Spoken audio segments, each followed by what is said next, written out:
Bonjour à tous, je vous présente souvent des maquettes de Gundam, de Gunpla au 1/144, assez rarement au 1/100e. On va revenir un tout petit peu à l'échelle 1/100e, mais pas sur du Master Grade, une échelle 1/100e qui est donc, on va dire, basique.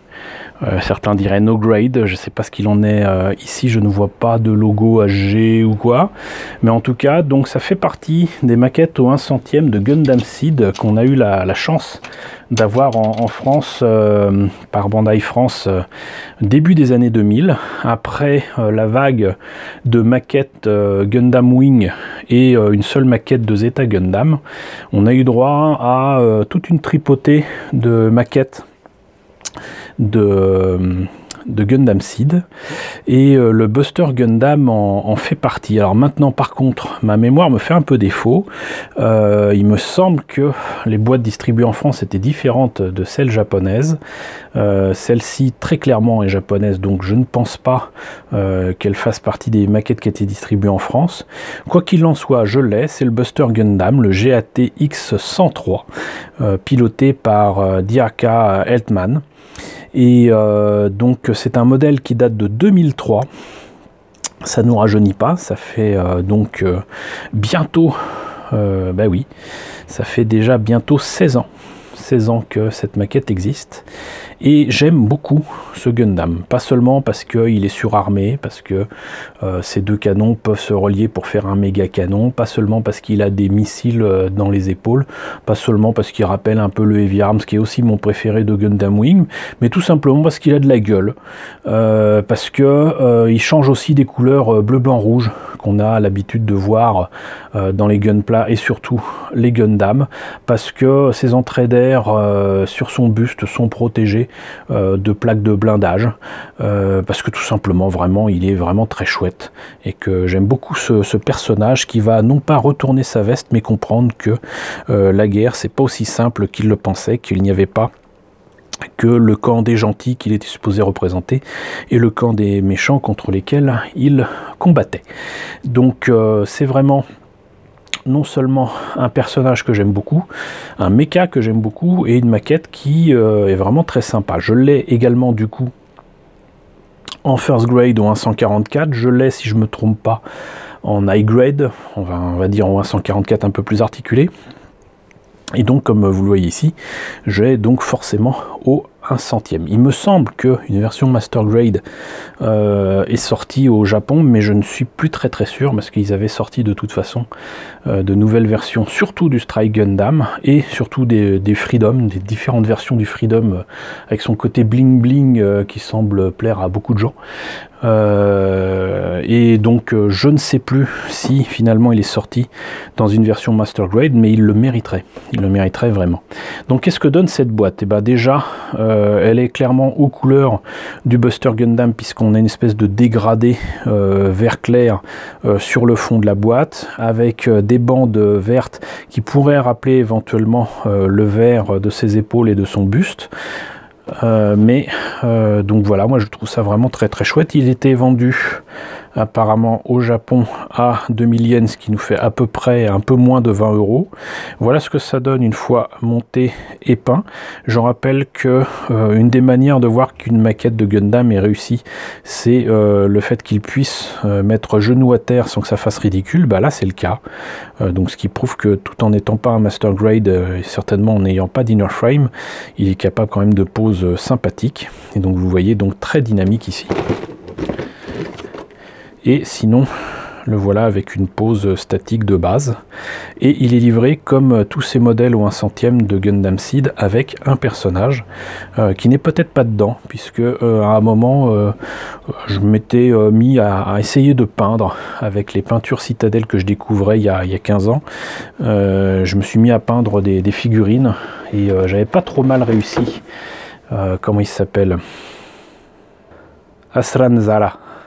Je ne sais plus comment ils l'ont appelé en français, mais voilà, je n'avais pas trop mal réussi. J'avais tenté de peindre aussi la figurine de Kira Yamato, mais voilà, et lui je l'avais certainement mis de côté, à moins qu'on le trouve dans la boîte, ce qui pourrait être sympa. D'ailleurs, pour une fois, j'ai ouvert la boîte sans même faire de transition. On va s'arrêter là.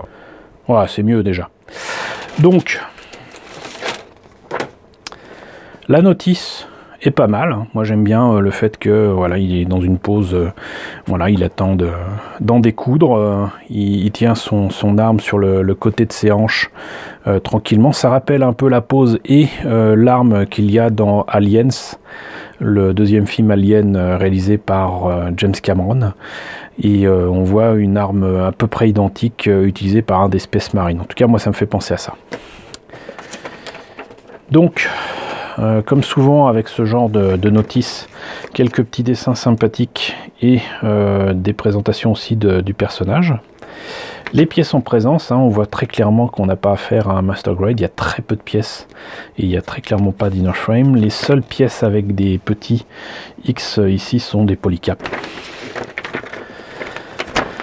On commence apparemment par le buste, ensuite carrément les articulations, j'imagine, à mettre sur la hanche pour tenir les deux morceaux de l'arme principale.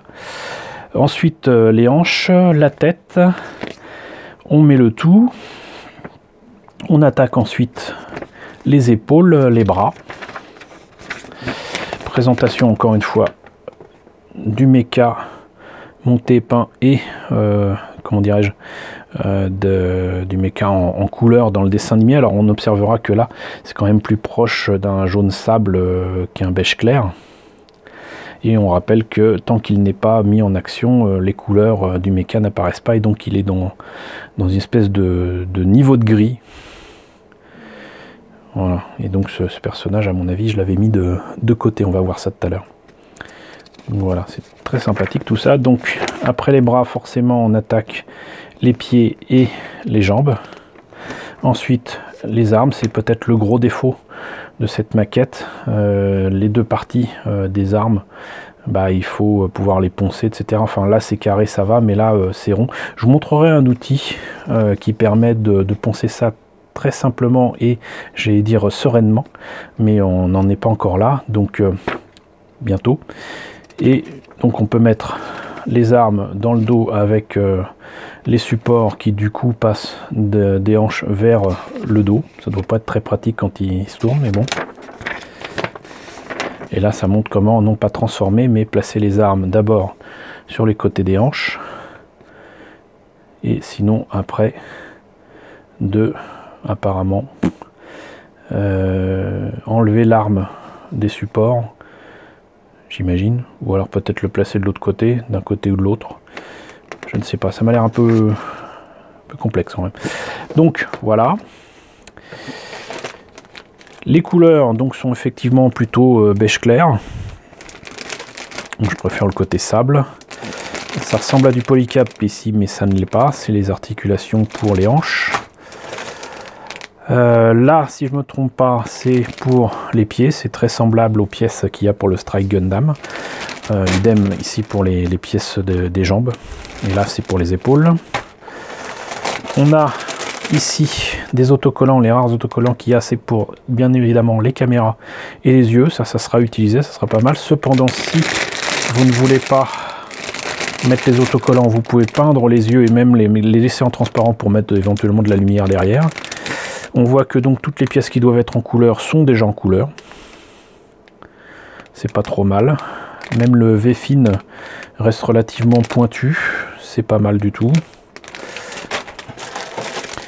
Les polycaps et le reste des pièces des jambes, des hanches et tout ça. Et enfin les pièces grises et vertes, donc les pieds, le buste, les épaules, et là l'arme principale. Voilà, on a fait le tour.